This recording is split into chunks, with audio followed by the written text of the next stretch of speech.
Para saudara dan saudari yang Tuhan cintai, selamat pagi dan selamat bertemu lagi dalam renungan harian dari Paroki Santo Petrus dan Paulus Sargapura, edisi hari Kamis, tanggal 22 Juni 2023, dalam masa biasa yang ke-11.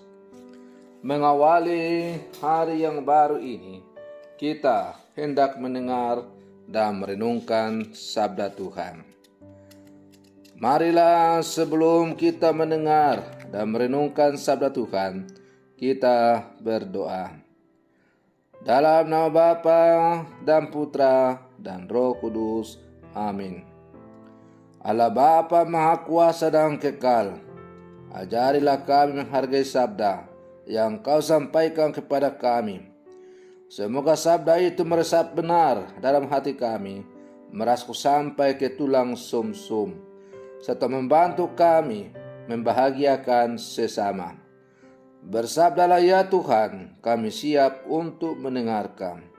Terpujilah Engkau Bapa, Putra dan Roh Kudus, kini dan sepanjang segala masa. Amin.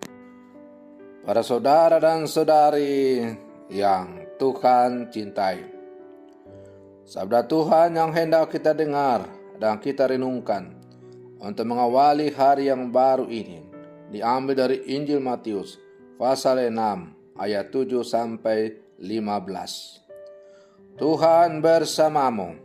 Inilah Injil suci menurut Matius. Dalam khotbah di bukit, berkatalah Yesus, "Bila kalian berdoa, janganlah bertele-tele seperti kebiasaan orang yang tidak mengenal Allah. Mereka menyangka doanya akan dikabulkan karena banyaknya kata-kata. Jadi, janganlah kalian seperti mereka, karena Bapamu tahu apa yang kalian perlukan sebelum kalian minta kepadanya.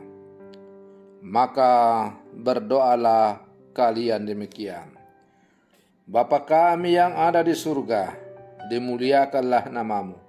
Datanglah kerajaanmu. Jadilah kehendakmu di atas bumi seperti di surga. Berilah kami hari ini makanan kami yang secukupnya. Dan ampunilah kesalahan kami seperti kami pun mengampuni yang bersalah kepada kami. Dan janganlah membawa kami ke dalam percobaan, tetapi bebaskanlah kami dari yang jahat. Amin. Karena jikalau kalian mengampuni kesalahan orang, Bapamu yang di surga akan mengampuni kalian pula. Tetapi jikalau kalian tidak mengampuni orang, Bapamu pun tidak akan mengampuni kesalahanmu." Demikianlah sabda Tuhan. Para saudara dan saudari yang Tuhan cintai, komunikasi yang baik terjadi bila kedua belah pihak yang saling berkomunikasi akhirnya saling memahami. Ini mengandaikan sang komunikator menyampaikan pesannya secara jelas dan dalam bahasa yang mudah dipahami, sedangkan sang komunikan fokus dan mendengarkan dengan penuh perhatian. Jika sang komunikator berbicara secara bertele-tele, mengobrol kata-kata indah atau canggih, bisa jadi sang komunikan malah kehilangan fokus dan gagal menangkap inti pesan yang hendak disampaikan. Penjelasan yang bertele-tele sering dilakukan hanya demi memuaskan si pembicara sendiri, untuk katarsis saja dan bukan demi mempermudah pemahaman para pendengar. Para saudara dan saudari yang Tuhan cintai, berdoa adalah komunikasi dengan Tuhan. Tidak diragukan bahwa Tuhan sebagai komunikan selalu fokus mendengarkan doa kita. Pertanyaannya, apakah kita adalah seorang pendoa yang baik?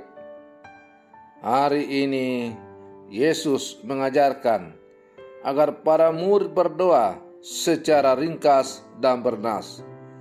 Tidak perlu mengobral kata-kata, tetapi mengungkapkan dengan sikap jelas, rasa syukur, harapan, dan permohonan. Ini karena Tuhan sudah tahu apa yang kita perlukan sebelum kita memintanya. Meskipun Tuhan Maha Tahu, kita tetap perlu mengeksplisitkan apa yang kita perlukan itu dalam doa, agar kita sendiri sadar akan apa yang baik yang sungguh kita butuhkan. Komunikasi sering gagal karena sang komunikator sebetulnya tidak paham inti dari apa yang ia sampaikan, sehingga ia berbicara bertele-tele.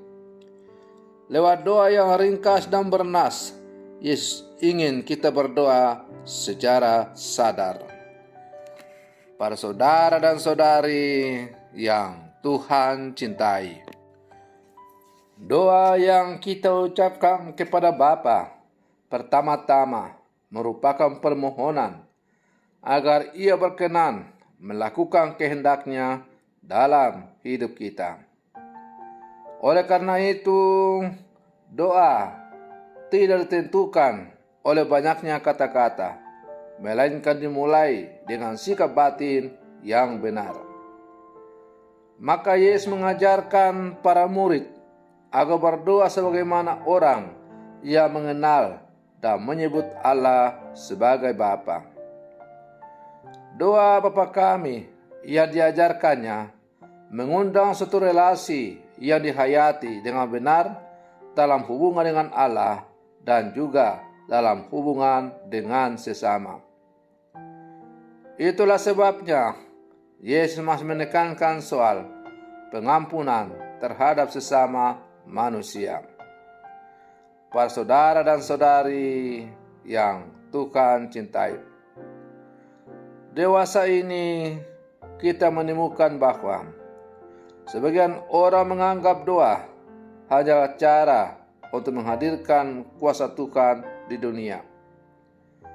Padahal kuasa Tuhan turun atas diri kita bukan karena doa-doa kita, melainkan karena Tuhan sendiri yang menghendakinya.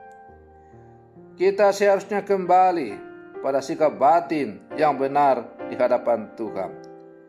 Kita mohon agar Ia berkenan melakukan apa yang dikehendakinya, yakni apa yang baik untuk kita alami. Maka melalui doa Bapa kami yang diajarkan oleh Yesus, sebagaimana kita dengar dalam Injil hari ini, Yesus mengajak kita agar kita menjadikan kehendak Bapa, kehendak Allah sajalah yang terjadi dalam seluruh kehidupan kita. Maka marilah sebagai putra-putri Allah yang hidup bersama sekarang, kita selalu memohon agar biarlah kehendak Allah saja yang terjadi dalam seluruh kehidupan kita. Mengutip kata-kata Bunda Maria, "Aku ini hamba Tuhan, terjadilah padaku menurut kehendak-Nya." Maka mari kita juga berdoa, "Tuhan, kami adalah putra-putrimu yang hidup di zaman sekarang.